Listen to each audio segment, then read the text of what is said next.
Flight Sim 2024 on my system. My system specs are pretty good for 3 years ago. They're an IBM, an Intel processor, an i900, which only goes to 3.2 gigahertz, I think, and isn't overclockable. I have 64 gigs of system RAM, and I have an Nvidia 3090 with 24 gigs of video RAM on it. So let's just see what we've got here. I'm trying to update the video driver to the one from Nvidia that is most recent and ready for Flight Sim 2024. Somehow I clicked on download it, but I don't know if I have it. Sometimes Nvidia confuses me a bit, I'll admit that. Okay, so this must be the most recent driver. Is that what I've got? I've got it stickied. I don't know. Clicking on this, I think, should download it. Or is that a vote key? Well, I'll click on this and see what happens.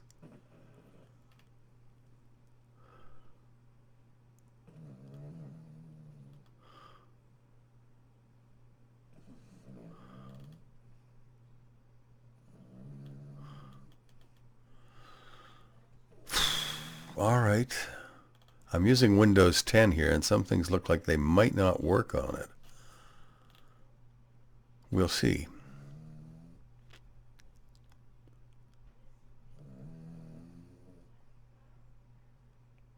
Huh. Well. Okay.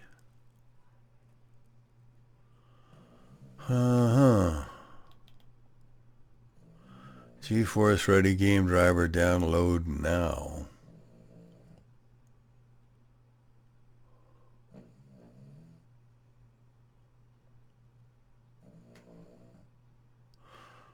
I'm on the Nvidia app, so it should work right here. You can download from the website or from the app.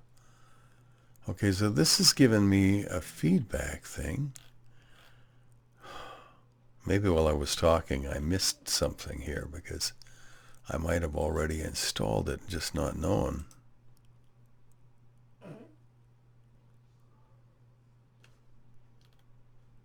Okay, close. Close that.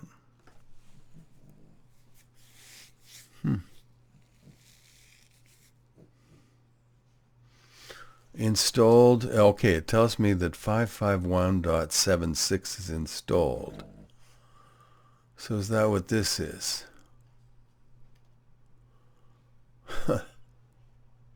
No, this is 566.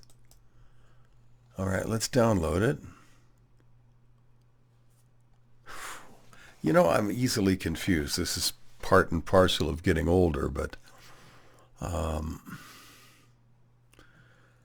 it seems to me this could be a little easier to figure out for old fat guys in a cruel world, if you know what I mean.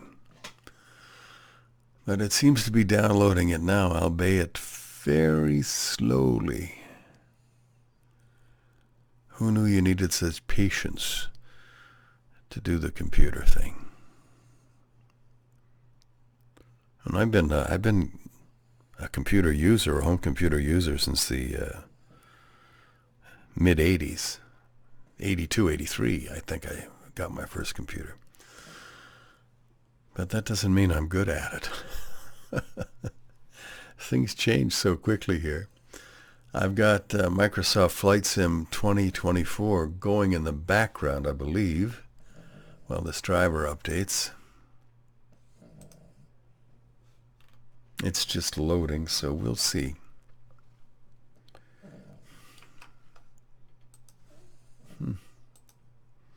Now I can't get back to my screen. Oh gosh, I'm bad at this, aren't I?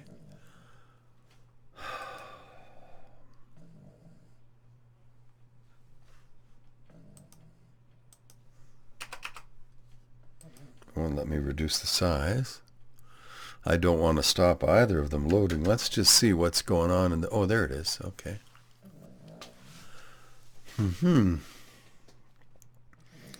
I hit Alt-Tab there to try and go to the device manager shutdown display thing. And it took me back to this page. So that's a good thing. We got about 50 seconds left here. I've been reading quite a bit about Flight Sim 2024 on online and on the Discords. And one thing I've noticed is that it is extremely heavily oriented to using the internet. Now, I did a brief run at installing it before I realized I'd better update my drivers first. And the first thing I noticed is that it wants me to have an Xbox account because this is a cross-platform game, which I think sucks. I've got an Xbox, but I am never going to play Flight Sim 2024 on it. It's just not going to happen. I've got one game for Xbox. It's golf, and I only bought it because my brother likes it. And I'm not big on playing video games. Flight sims are about all I do. Maybe racing sims. So I'm not really crazy about having to have an Xbox account to use this Steam version of Flight Sim. Now, I know it's published by Xbox Games and Asobo, but that still bothers me. The other thing that bothers me is the notion that less and less of the game is stored on your computer and more of it on the cloud. I really hate that because right now, Flight Sim 2020 sometimes loses connection or downgrades my internet connection, and then everything goes to hell. The quality drops and everything gets slow. And I thought, well, wait a minute. I would rather buy an 8 terabyte drive and download the scenery and stuff I need and keep it on my computer than deal with this cloud stuff. But now it's all, well, you get it as you play over the cloud. And that's great if you've got a really good internet connection. Not everybody does. Not only that, what if you don't want to play on the internet? What if you just want to play offline? Why shouldn't you be able to download all the files you need, presuming you have a drive big enough to handle it? And I would be willing to buy a drive big enough to handle it to avoid using the cloud. So I think Asobo and IBM have gotten off track here. It looks like it says it's 100%. So what does that mean? Shouldn't this screen close? Anyway, I think they're going in exactly the wrong direction. They're 180 degrees off course, I think. What we need are games that we can play without the bloody internet, without having to download data as we go, which is hugely inefficient. Okay, now I can install the driver. To me, it makes so much more sense to figure out what areas I typically fly in and download the scenery for those areas once. Maybe update them once in a while. But playing a game that requires me to maintain connection to the internet to have a good gaming experience is a truly stupid idea. And it's just about enough by itself to make me not recommend Flight Sim 2024 to any of my several subscribers. You know who you are, and I appreciate each and every one of you. Am I the only one who feels this way? Am I the one who's wrong? Do other people think it's okay to have 10% of your game on your computer and the rest you're being held for ransom on the internet? I mean, if Xbox decides they want to start charging more to let us access this stuff from the cloud, then we're going to pay more, right? I mean, I don't think Microsoft is the most trustworthy company in the world, and I don't like being held at ransom like this, which is essentially what's happening. Okay, so we're uninstalling the old driver and installing the new one, I guess. Anyway. Oh, an Indiana Jones game. Well, that's another one I won't be buying. I used to love games like that when I was younger, but now I just seem to lack the patience. All I really want to do on my computer is my work stuff and flight sims. Oh, and you know what? I would like to do some racing games, but I'm really terrible at them. But driving games are fun too. I got a mechanics game that simulates being an auto mechanic, but you have to use the controllers, the VR controllers, and I don't like it. I find that, just give me a damn mouse. Let me use that. The controllers are awkward half the time. The games don't work well with them. I mean, trying to fly a flight simulator with any kind of hand controller is an exercise in frustration. Give me a joystick, give me rudder pedals, a throttle, and a mouse, and let me use the mouse in VR, and I'm a happy camper. And to its credit, Asobo does allow you to use the mouse in Flight Sim 2020. And that to me makes so much more sense than mapping every single control to a button or a switch that I won't remember on the joystick. Well, that's probably my fault because I'm old and creaky and suffer from CRS, as I used to tell my students. And they'd say, "What does that mean, Mr. L?" And I'd say, "CRS. Can't remember shit."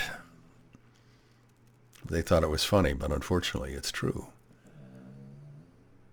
I'm taking about 4 times as long to learn Spanish as it took me to learn French. And it's keeping my brain active, but my brain, unfortunately, even at its 100% activity level, is not what it used to be. My memory ain't what it used to be. And and my memory ain't what it used to be. Okay, so that's enough rambling for this video. I'll continue the installation of the game itself on my next video. This whole video has been a rant about what I expect to find in Flight Sim 2024.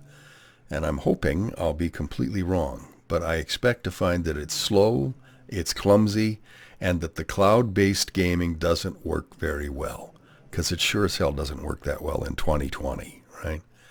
But maybe I'm wrong, and I hope I am. If I am, of course, I'll tell you that too. In the meantime, thanks for tuning in for the sheer excitement of watching me talk about Flight Sim 2024 and update my Nvidia experience and driver.